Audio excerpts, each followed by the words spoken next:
সাম্প্রতি একটি ঘটনা নিয়ে আমার এই সংবাদ সম্মেলন। বগুড়া জেলার গাবতলী উপজেলায় আমার বোনের বাড়ি। সেখানে আমার বাবা মোহাম্মদ হযরত আলী আমার ছোট বোনের বাসায় বেড়াতে যায়। সেখানে আমার বাবা শারীরিক ও মানসিকভাবে অসুস্থ হয়ে পড়ে। আমার বোন 26/9/2024 বৃহস্পতিবার বিকেলে আমার ছোট বোন লিপি ফোন করে বলে, ভাইয়া বাবা খুবই অসুস্থ, তুমি আমার বাড়িতে আসো। প্রিয় সাংবাদিক বন্ধুরা, এমন অবস্থায় আমি খবর শুনে 26/9/2024 বৃহস্পতিবার সন্ধ্যায় বগুড়ার উদ্দেশ্যে রওনা দেই। এরপর আমি হাতীবান্ধা থেকে সিএনজিতে রংপুরের উদ্দেশ্যে রওনা করি।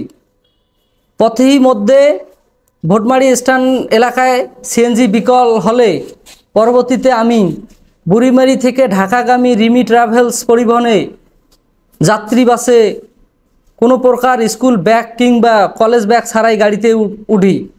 চলতে চলতে এক সময় তিস্তা টোল প্লাজায় পার হয়ে রংপুর কাউনিয়া রেলগেটের সামনে মা সুফিয়া ফিলিংস স্টেশনে রংপুর র্যাব 13 একটি গাড়ি সিগন্যাল দিলে ড্রাইভার গাড়িটা বাম পাশে সাইড করলে গাড়ির হেল্পারকে জিজ্ঞাসা করে দরজা খুলে বলে, এ সময় রানা সুপারভাইজার কে?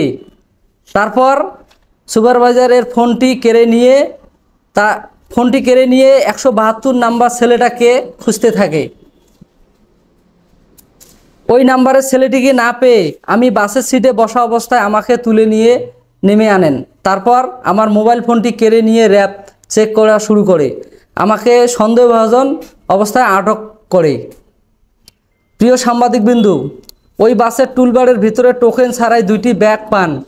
এর ভিতরে অবৈধ গাঁজা ও ফেন্সিডিল উদ্ধার করে র্যাব 13 টিম। প্রিয় সাংবাদিক বন্ধুগণ, র্যাব সদস্যরা আমার মোবাইল চেক করে ড্রাইভার, হেল্পার ও সুপারভাইজারের সাথে আমার কোনো যোগাযোগ পায় নাই। তবুও তারা আমাকে টেনে হিঁচড়ে নিয়ে যায়। গাড়ির হেল্পার র্যাবকে বলে, স্যার ওই ছেলেকে আমি চিনি না, ও আমাকে চেনে না। এরপর আমার কথা না শুনে র্যাব 13 আমাকে জোরপূর্বক তুলে নিয়ে জেল হাজতে পাঠান।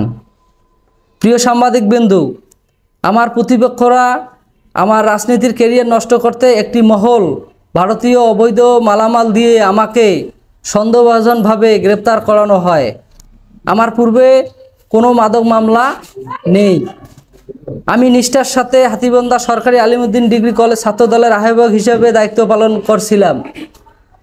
আমি প্রায় 57 দিন জেল থাকার পর মহামান্য হাইকোর্টের বিচারক মোহাম্মদ আলী ও এসকে তাহসিন আলী আমাকে 6 মাসের জামিন প্রদান করেন।